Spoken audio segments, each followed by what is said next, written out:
So my first impression of the video was that it looked pretty old, maybe like from the 90s or 2000s, which means that it tells me that times have changed and they are changing, but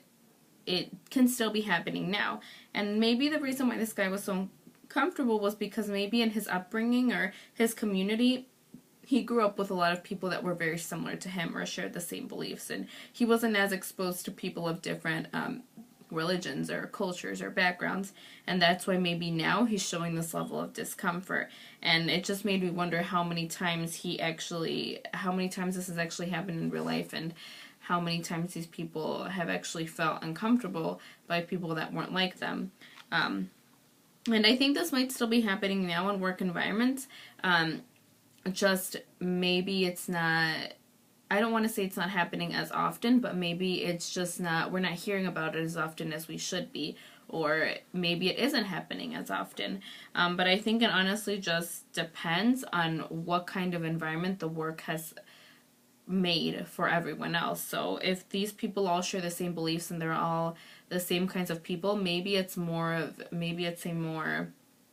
conservative place because they're not used to having people of different backgrounds, because they're only hiring one kind of person. And so I think it just depends on the work setting and how comfortable everyone at this workplace has made the environment for everyone. And I think some places might be more conservative than others depending on maybe the neighborhood or the culture or the just the environment or wherever they have been and how comfortable they have made it. And I think it still is happening today. Maybe it just needs to be, and I think it's actually being addressed now more than ever because people are realizing that others need to be accepted even if they are not like you. It's still okay because there are strength in numbers, and you need to learn how to work with people that may not share the same beliefs or values as you. And I think if that were me, I would have a talk with this guy and let him know that we could tell he was uncomfortable, and maybe hear him out and see why it is that he was uncomfortable, and tell him that this is a diverse workplace because it is important to have not just one kind of person but all these kinds of people, because there's strength in numbers and you can learn from your coworkers. It's important to understand that not everyone is like you, and that's okay, because you need to not only have knowledge of yourself but others that are not like you. And these people need to feel comfortable, your coworkers need to feel comfortable knowing they can come to you for a question or just really anything without feeling like they are being judged. And the best kinds of leaders are not closed-minded, but willing to hear others and address the others' needs and their concerns and give them the respect that they deserve. And the more people you're able to speak with and connect, the better it is on your part, and it makes you look like, it makes you a better person. And I don't think he should be turned away, but rather accepted into this environment so that he can learn how to be comfortable with those that are maybe not like him, so that in future situations he becomes more comfortable with people that are not like him, or in a different or uncomfortable, diverse workplace that he may not be okay with in the beginning, but he'll learn to adapt. And I think the ethics or moral concerns that arise is that he might be prejudiced against a certain group of people, whether it be race or people with disabilities. And the woman mentioned how uncomfortable she felt because she remembers that people just stare at her like she can't do her job, just like the way that man was staring at her and that joke that he made. People were aware that he just looked uncomfortable, and it gives off the feeling that maybe he does not share the same kinds of morals or values as the company does, which may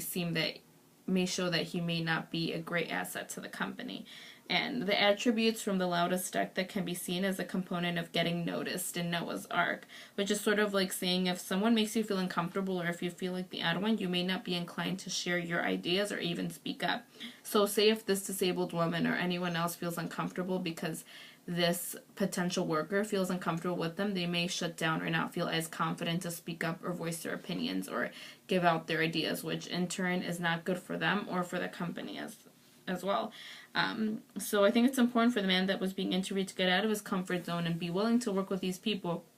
and in an environment that he's not okay with, because it makes him a better person. And he should speak up though and let his manager or boss know what his concerns are so that they can address them and so that they can be fixed. Otherwise, the managers just might assume that he is okay working with wherever and whoever when that may not actually be the case. And then there's also the concept of telling your grandma to go home, using the term grandma as a metaphor to say that we all sort of have some kind of influence in our life.